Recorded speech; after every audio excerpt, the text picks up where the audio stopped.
A quinta e última estratégia, que é aumentar os seus preços. Isso mesmo. Eu sei que você é cheio de ressalvas para aumentar preços, por causa do concorrente, porque você vai perder cliente, enfim. Tá? Eu entendo tudo isso, é um medo que eu também já tive, tá?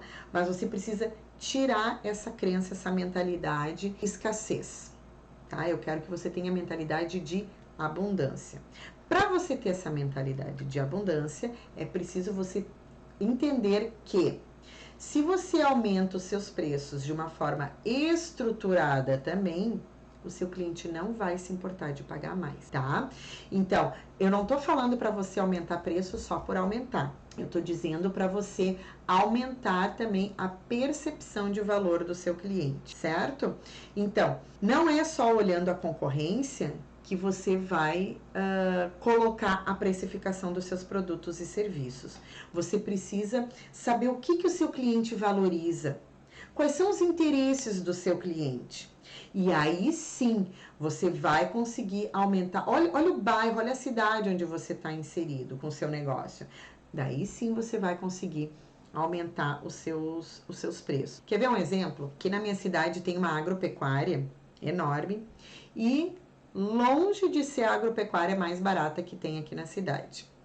Mas você sabe o que eles têm lá? Eles têm todas aquelas guloseimas que a gente comia quando era criança. Tipo aquelas bala quebra-queixo, bala de banana, aqueles pirulito de chupeta, Maria Mole, bala Sete Belo, biscoito colonial, enfim, né? Coisas que hoje, pelo menos, eu não encontro facilmente para comprar. E aí, com isso, eles atraem os clientes, né? Por exemplo, meu marido, ele nem de longe ele faz pesquisa de mercado quando precisa comprar ração para cachorro. Ele vai reto lá, porque ele adora ficar degustando os quitutes que tem lá.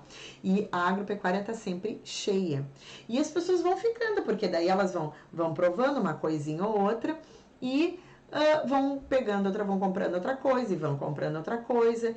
E aí a lucratividade da agropecuária aumenta, tá? Mas, de novo, isso é uma estratégia que tem que ser estruturada, não é você ficar colocando lá lanches para os seus clientes e isso comprometer a sua receita. Não é nada disso. Você precisa, como eu disse, conhecer bem as finanças, bem os números do seu negócio, qual é a receita, quais são as despesas variáveis, os custos fixos, os investimentos.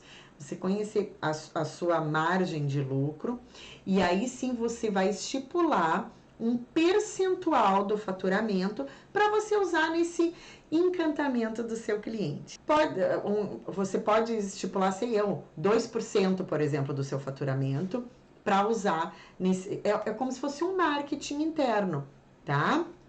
Aqui é só um exemplo, esses 2%, tá? Você que sabe, você conhece os seus números, você que define esse percentual para poder encantar o seu cliente. No meu caso, por exemplo, eu tenho uma escola, um centro de educação, então os meus alunos, por exemplo, do curso de inglês, a gente não entrega só o material didático, a gente entrega uma mochila para ele, eu compro uma mochila, eu compro um brindezinho ali para ele, e aí isso tudo eu coloco para ele, mas isso tá dentro do meu orçamento, isso tudo tá calculado direitinho, não é simplesmente eu vou dando e dando coisas para o cliente.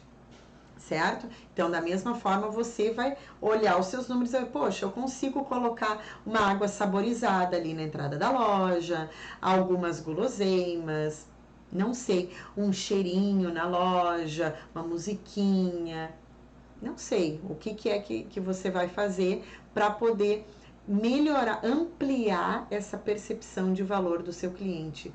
Aí você acha que seu cliente vai pedir desconto, vai se importar de pagar um pouco a mais? Não vai, tá? A minha mãe, por exemplo, uma vez quando eu era adolescente, a gente foi numa loja de roupa e ela chegou e olhou o que ela queria e ela saiu da loja. E aí nós fomos na loja da frente. E a loja da frente, a mesma roupa, a mesma cor, tudo igualzinho, tava bem mais cara. Não chegava a ser o dobro, mas tava bem mais cara que a primeira loja. E a diferença é que na segunda loja veio uma vendedora muito querida, assim, recebeu minha mãe e tudo mais, e perguntou o que ela queria, foi muito atenciosa e tudo mais. E aí a minha mãe foi e comprou, né, foi lá pro caixa para pagar. Eu digo, mãe, tu é louca? Na frente aqui tem uma loja com a mesma roupa por bem menos preço. Ela disse, ah, não, mas eu não gostei daquela loja porque ninguém veio me atender. E aí eu fiquei pensando assim, poxa, eu nunca vou fazer isso. E, gente, hoje eu faço isso. Eu escolho pela experiência, pelo atendimento também, tá? Isso pesa muito. Qual tipo de cliente você quer atrair? Aquele cliente que é atraído só pelo preço? Porque se você atrai o cliente pelo preço, ele vai trocar você por preço também. Dependendo do que você vende, 5, 10 reais ele te troca pela concorrência. Não é esse cliente que a gente quer. A gente quer aquele cliente que vira fã, que vire divulgador da nossa marca.